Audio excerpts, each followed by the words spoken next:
अस्सलाम वालेकुम, welcome to our channel वीडी वॉइस ऑफ ड्रामा। दुनियापुर किस नंबर 15 में आप देखेंगे नौरोज को नवाब की कॉल आती है और बताता है तुम्हें पता तो चल गया होगा मैं जिंदा हूँ, और साथ बताता है तुम्हारा बेटा और भतीजी भी मेरे पास हैं। पिछली बार एक बेटा था तो पूरा दुनियापुर मेरे हवाले कर दिया था।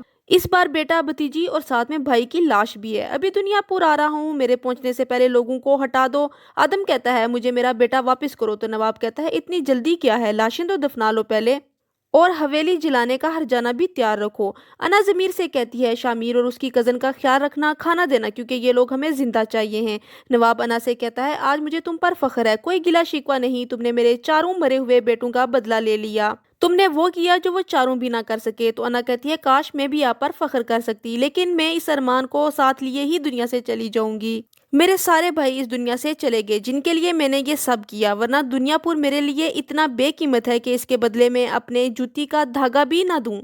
नवाब कहता है तो क्या जरूरत थी, नहीं लेना था ना दुनियापुर वापस। तो अना कहती है जरूरत थी, अपने अंदर के इंसान को मार दिया, गला दबा दिया उसका, और मैं ये भी नहीं जानती कि मैंने ठीक किया या गलत। नवाब कहता है तुमने बिल्कुल ठीक किया, तुम आदम के बेटे को धोखा ना देती तो ये तुम्हें धोखा दे देता, ये सब के सब सांप हैं। अना कहती है आप अपना दिल बहलाएं इन बातों से, मेरा थोड़ा जमीर बाकी बच गया, शायद कुछ दिनों में वो भी मर जाए। रोज आदम अपनी माँ के पास आता है, वो कहती है तुम्हारे झुके कंधे और पाँव की थकावट से मुझे महसूस हो रहा है कि हाथ आई बाजी फिर तुम हार गए हो। नौरोज बताता है औरंगजेब और शाबाश मर चुके हैं, शामिर और मदीहा भी उसके कब्जे में हैं। उसकी माँ पूछती है उसने क्या मांगा, तो नौरोज कहता है कुछ नहीं, पहले तो वो लाशों के बदले कुछ मांगेगा, शामिर और मदीहा के बदले। तो उसकी माँ कहती है हिम्मत नहीं हारना, आखिरी सांस तक लड़ना। तो नौरोज कहता है लड़ूंगा। नौशाबा को खैरू नौरोज आदम के पास लाता है, वो झूठी बातें करके नौरोज आदम को बहकाना चाहती है, लेकिन वो उसकी चालों से वाकिफ होता है और कहता है इसे अंदर ले जाओ, इसका बंदोबस्त बाद में करते हैं।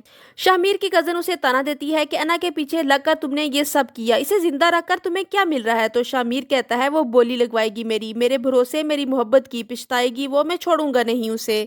नौशाबा नौरोज आदम की बीवी को अपनी बेचारगी और लाचारी का रोना रोकर हमदर्दी वसूल करना चाहती है, लेकिन निमरा की तो वो दुश्मन थी, वो उसे बदला लेना चाहती है। कहती है मैं तुम पर रहम नहीं करूंगी, जो तुमने मेरे साथ किया इसका मैं बदला लूंगी। एसएचओ अना के पास आता है मिलने, तो अना फौरन कहती है हाँ मैंने गलत किया, बहुत बुरी हूँ मैं, यही कहना चाहते हो ना तुम। तो एसएचओ कहता है मुझे लगा था तुम हवा का रुख बदलोगी, लेकिन तुमने तो खुद को ही हवा लगा ली। तो अना कहती है मुझे हवा नहीं लगी, बल्कि मैंने अपने फायदे के लिए हवा का रुख बदला। तो एसएचओ कहता है यही फर्क है तुम दोनों में, उसने तुम में अपना फायदा देखा और तुमने उसी का फायदा उठा लिया।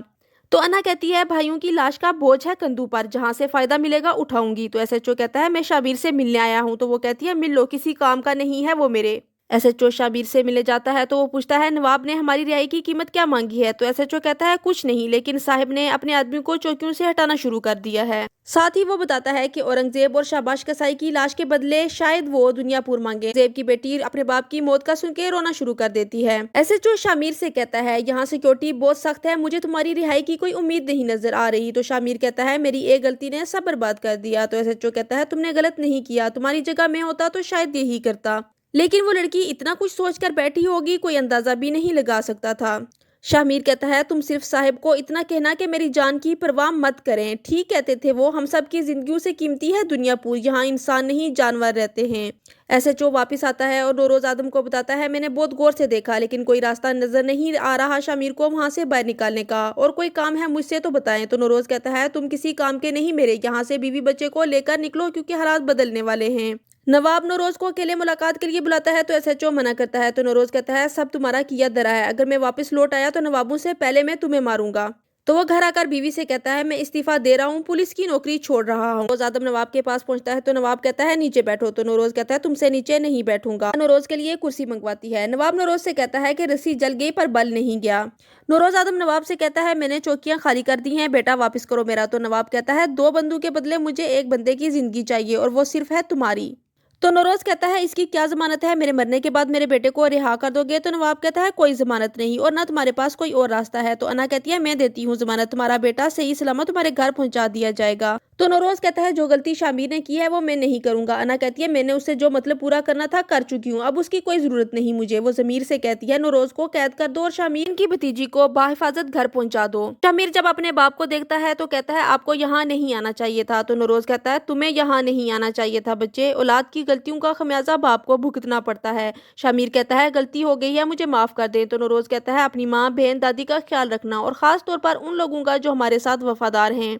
शामिर कहता है, मैं यहाँ से आपको निकालूंगा, किसी को नहीं छोड़ूंगा, यह मेरा आपसे वादा है। वो जाकर अपने चचा औरंगजेब की लाश को दफनाता है। यहाँ खत्म होती है किस्त नंबर 15। किस्त नंबर 16 देखने के लिए हमारे साथ रहिएगा। Keep watching and don't forget to subscribe our channel. Take care. अल्लाह हाफिज।